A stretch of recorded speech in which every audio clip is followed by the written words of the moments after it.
라고 합니다. 노후 대비를 하면서 절대 하지 말아야 할 행동, 그리고 그걸 하는 사람의 유형을 3가지로 정리해봤습니다. 이 3가지만 피해도 잘못된 방향으로 가는 건 막을 수 있습니다. 첫 번째는 정보에 끌려다니는 사람입니다. 제가 예전에 만난 분 중에 이런 분이 계셨어요. 직장생활 진짜 오래 하셨고 어느 정도 모아둔 돈도 있으셨죠. 이제 슬슬 노후 준비해야겠다는 생각이 들어서 부동산 공부를 시작하셨는데, 근데 문제는 기준이 없는 상태에서 정보를 흡수하기 시작했다는 겁니다. 유튜브 보고, 블로그 보고, 뉴스 보고, 주변 사람 얘기 듣고, 어느 날은 이 지역이 뜬다는 영상을 보고 마음이 흔들립니다. 며칠 뒤에 지금은 외곽보다 서울이 낫다는 말을 듣고 또 방향을 바꿉니다. 그러다가 또 누군가가 아직 안 오른 곳을 사야 된다 하고 하면 또 다른 지역을 봅니다. 처음에 봤던 괜찮았던 집은 이미 팔리고 가격도 올라가 있습니다. 그리고 정작 본인은 확신도 없는 상태로 애매한 물건을 계약하게 됩니다. 처음엔 공부한다고 생각했지만 기준 없이 정보만 많이 보면 공부가 아니라 소음이 됩니다. 내가 판단하는 게 아니라 가장 최근에 본 영상이 내 판단을 대신하게 되는 겁니다. 부동산에서 정말 위험한 건 정보가 부족한 상태가 아닙니다. 기준 없이 정보만 넘치는 상태가 더 위험합니다. 정보를 보기 전에 기준이 먼저 있어야 됩니다.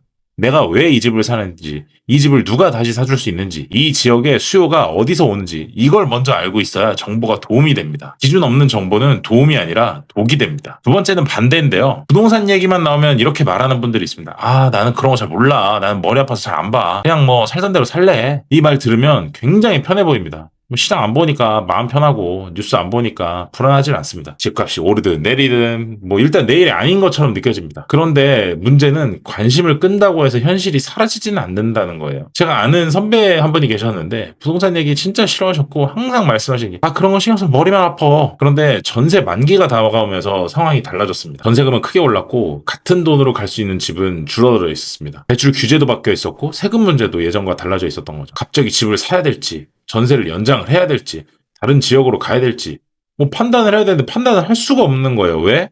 그동안 시장을 아예 안 봤기 때문이에요. 그러니까 어떻게 해요? 그냥 포기하는 게 편한가? 이런 식으로 생각의 흐름이 이어지는 거예요. 그러다가 결국 급하게 주변 사람들에게 물어보고 급하게 누군가가 추천하는 물건을 덜커덕 계약하게 되고, 급한 사람은 가격만 보게 되니까 추천에 끌려가기 쉽습니다. 관심을 껐던 동안에는 마음이 편했을 수 있죠. 하지만 선택해야 되는 순간이 왔을 때 그동안 미뤄둔 부담이 한꺼번에 돌아옵니다. 내가 안 본다고 해서 시장이 멈추는 게 아니에요. 정말 이 유형이 가장 안타까워요. 욕심이 많은 것도 아니고 그냥 무리하게 투자하려는 것도 아닌데 덮어놨던 것 뿐이에요. 아무런 선택을 하지 않은 것도 또 하나의 선택이 된다는 것을 꼭 명심해야 합니다. 세 번째는 앞에 두 유형보다 더 위험할 수 있습니다. 어느 정도 돈이 모이면 이런 생각이 듭니다. 이 돈으로 평범하게 굴려서는 답이 없겠다. 이번 한 번만 크게 먹으면 인생이 바뀔 것 같다. 이런 마음이 드는 순간 안정적인 판단보다 큰 수익률이 먼저 보이기 시작합니다. 이게 보통 어떻게 되냐면요. 퇴직금과 그동안 모아둔 돈을 합치니까 꽤 큰 돈이 되는데 이걸 그냥 예금에 넣어두자니 너무 아깝게 느껴지는 거예요. 근데 그럴 때 꼭 지인이 한 명씩 또 등장을 해요. 이거 아는 사람만 들어가는 거야. 여기 꼭 개발계에 들어가는 거야. 지금 들어가면 몇 배는 먹을 수 있어. 설명을 들을수록 혹했고 결국 큰 돈을 넣게 되는 거죠. 그런데 몇 년이 지나도 상황이 크게 변하지를 않습니다. 개발 이야기는 나오는데 실제 진행은 안 되고 사겠다는 사람들도 많지 않죠. 남들은 모르는 기회? 이런 말 정말 조심해야 돼요. 인생을 바꿀 기회라고 생각했지만 결국 돈이 묶인 거예요. 한방 투자의 무서운 점이 여기 있습니다. 살 때는 스토리 화려하죠. 개발 계획, 교통 호재, 미래 가치. 근데 막상 시간 지나면 아무 일도 일어나지 않은 경우가 태반이에요. 남들은 모르는 기회. 이런 말 정말 조심해야 돼요. 진짜 좋은 기회라서 나에게 온 것일 수도 있기야 있죠. 근데 아무도 안 사기 때문에 나에게 온 것일 확률이 더 높다는 거예요. 호재가 있다고 좋은 자산이 아닙니다. 그 호재가 내 물건의 가치에 실제로 영향을 주는지, 그리고 나중에 팔 수 있는지가 더 중요합니다. 부동산은 팔기가 너무 어렵기 때문에 사는 순간 수익이 결정된다고 보시면 돼요. 결국 수요가 없으면 좋은 자산이 아닌 거예요.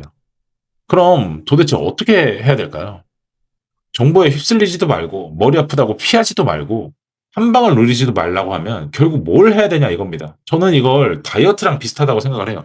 살을 빼겠다고 마음을 먹는 순간 대부분의 사람이 가장 먼저 찾는 게 있습니다. 얼마나 빠르게 많이 빠지나요?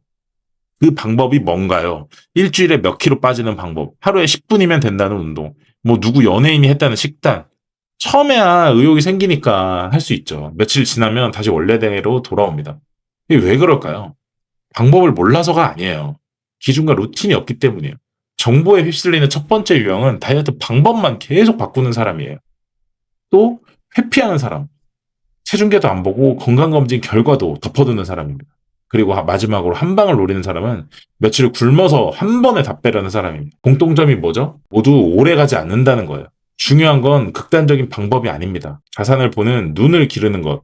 그게 진짜 노후 준비입니다. 어떤 자산이 시간이 지나도 수요가 유지되는지, 어떤 지역에 사람들이 계속 들어오고 싶어 하는지, 어떤 집이 나중에 팔기 쉬운 집인지, 이걸 볼 수 있는 눈을 기르는 겁니다. 이 눈이 없으면 돈이 있어도 오히려 위험합니다. 30대는 돈이 없으니까 차라리 큰 실수를 못하지만 40대, 50대는 퇴직금도 있고 종잣돈도 있습니다. 그 돈을 기준 없이 움직이면 한 번의 선택이 결과를 완전히 다르게 만드는 거예요. 많은 분들이 40대, 50대가 되면 이렇게 생각합니다. 이제 와서 내가 무슨 공부야.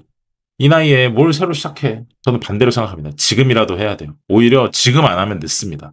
부동산 복잡해 보여도 본질은 생각보다 단순합니다. 사람들이 왜 그곳에 살고 싶어 하는지를 보면 됩니다.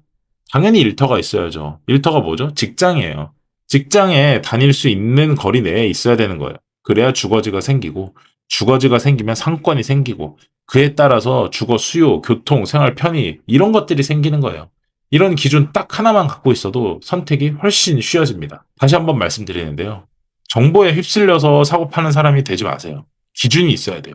머리 아프다고 일부러 관심을 끄지 마시고요. 시장이 멈추지 않기 때문이에요. 그리고 마지막으로 한 방에 부자가 되려는 사람이 되지 마세요.